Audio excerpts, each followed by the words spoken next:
नमस्कार, मेरा नाम है तुषार शौरान और आप हमारा डिजिटल प्लेटफॉर्म देख रहे हैं। बिहार में चुनाव है और एक सवाल हर किसी के मन में है कि प्रशांत किशोर यानी पीके किसका खेल बिगाड़ेगा। पीके क्या बीजेपी और नीतीश की नैया डुबाएगी? पीके क्या तेजस्वी और राहुल के जोड़ी को बम्पर जीत दिलवा देगा, या फिर पीके राहुल और तेजस्वी, मोदी और नीतीश दोनों की जोड़ियों को झटका देने वाले? आज हम इसी पर बात करते हैं। प्रशांत किशोर का सबसे पहले तो आप पूरा नाम, प्रशांत किशोर जो है वो पांडे, और आरजेडी इसी नाम का इस्तेमाल करके प्रशांत किशोर को घेरती हुई दिखाई दे रही है, क्योंकि इस बात का आरजेडी को बखूबी पता है कि बिहार में स्वर्ण जाति के लोगों का राजनीतिक भविष्य बेहद कम है, क्योंकि बिहार में दलित और पिछड़ों के वोट बैंक इतने हैं कि उन्हीं की सरकार जिसको वो चाहते हैं वो बन जाती है। तभी तो समाजवाद की बात जेडीयू और आरजेडी दोनों पार्टियां करती। आपको बता दें कि प्रशांत किशोर की पार्टी किसको नुकसान पहुंचा सकती है। प्रशांत किशोर की पार्टी क्या तेजस्वी को फायदा पहुंचाने वाली? अब आप इसका जवाब दीजिए। हाँ, प्रशांत किशोर की पार्टी जनस्वराज तेजस्वी और राहुल को फायदा पहुंचा सकती है, ऐसा जमीन पर मैं देख कर आया। बीजेपी का जो नाराज वोटर है नीतीश कुमार से, वो वोटर सीधा सीधा तेजस्वी को वोट तो नहीं देगा, वो जनस्वराज को वोट कर दे रहा है, क्योंकि वो नीतीश को मुख्यमंत्री नहीं बनाना चाहता है। अगर ऐसा होता है तो सीधा सीधा इसका फायदा इनडायरेक्टली तेजस्वी के गठबंधन को हो जाएगा, क्योंकि एक गठबंधन कम होगा, तीसरा मोर्चा थोड़ा बढ़ेगा, और वो जो एक गठबंधन है वो अपने आंकड़े पर स्टेबल रहता हुआ दिखाई देने वाला है।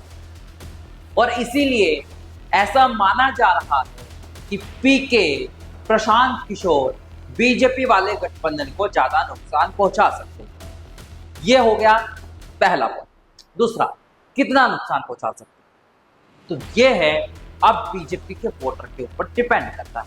अगर बीजेपी का वोटर वाकई में चाहता है कि नीतीश बाबू मुख्यमंत्री ना बने, तो वो बीजेपी को भी इस बार चुनाव करवाएगा, क्योंकि बीजेपी के वोटरों से जब मैंने बात की तो उनका मानना था कि अगर एक बार हम लोग चुनाव हार जाए तो नीतीश कुमार का पत्ता कट जाएगा, अगले चुनावों में फिर बीजेपी का मुख्यमंत्री बनता हुआ हमें दिखाई देगा। ऐसा मैं नहीं, बीजेपी के ग्राउंड पर वोटर और कुछ समर्थक, तगड़े समर्थक बोलते हुए दिखाई। आपको बता दें, नीतीश कुमार के खिलाफ खुद उनकी ही पार्टी के कार्यकर्ता बोल रहे हैं कि वो थक गए, अब कोई और मुख्यमंत्री बनना चाहिए। लेकिन नीतीश बाबू की तरफ से लगातार ऐसे फैसले लिए जा रहे हैं मुफ्त की रेडियो वाले, पैसा पैसा पैसा, free free free free free. ऐसे में सवाल उठ रहे हैं, क्या इस फ्री की पॉलिटिक्स की, इस फ्री बीज यानी कि मुफ्त की रेडियो का चुनावों पर असर होता हुआ दिखाई देगा? तो उसका जवाब तो है नहीं। आपको बता दें, हाल ही में आया वोट 5 का सर्वे बताता है कि बिहार में सबसे बड़ा चुनावी मुद्दा बेरोजगारी का है। बेरोजगारी के साथ साथ वोट चोरी का दूसरा सबसे बड़ा मुद्दा बनकर आता हुआ वोट 5 के सर्वे में दिखाई दे रहा है। वही वोट 5 और सी वोटर के दोनों सर्वे में तेजस्वी यादव मुख्यमंत्री की पहली पसंद बताई।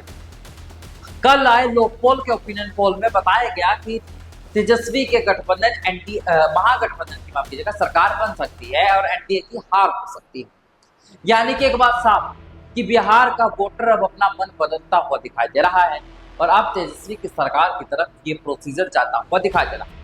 आपको बता दें कि चुनाव आयोग अक्टूबर के पहले और दूसरे हफ्ते में हो सकता है बिहार चुनाव की तारीखों का ऐलान कर दे, और 2 से 3 चरणों में बिहार में नवंबर में चुनाव हो जाए, दिवाली और छठ पूजा के बाद, और 22 नवंबर से पहले पहले नई सरकार का गठन भी हो जाएगा, ऐसी जानकारी मिल रही। लेकिन एक बात साफ कि प्रशांत किशोर के चुनाव लड़ने से सभी पार्टियों की धड़कनें बढ़ी हुई है, लेकिन खासतौर पर नुकसान बीजेपी और नीतीश कुमार के गठबंधन को होता हुआ दिखाई दे सकता है, क्योंकि जैसे जैसे खुलासे पीके करते हुए दिखाई दे रहे हैं, वो खतरे की घंटी बीजेपी और नीतीश बाबू पर दिखाई दे रही है।